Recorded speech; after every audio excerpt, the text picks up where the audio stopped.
Hi there, it's KMC here, coming to you from the KMC University Help Desk. We find that we get a lot of questions about the evaluation and management CPT codes that are called consultation codes.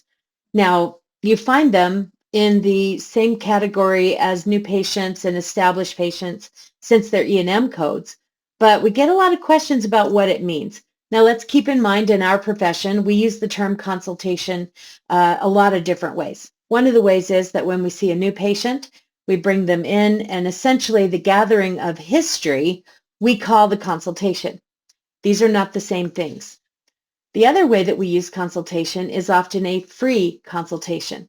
And that's where we simply say anyone can come in and talk to the doctor without any charge, figure out whether or not you might be a good fit for chiropractic care. And those consultations are also a very different thing.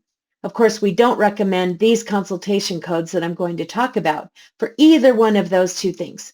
But when we use consultation codes, which from the CPT book are essentially codes that are between the numbers. If you just look at the numbers, they're between 99242 to 99245 and 99252 up to 99255.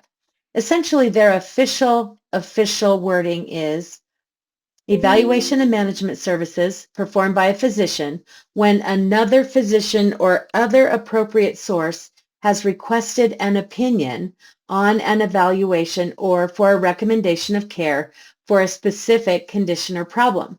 They are not used to be consultations requested by patient or family. There must be an outside referral from another physician and a completed evaluation and report sent back to that referring physician.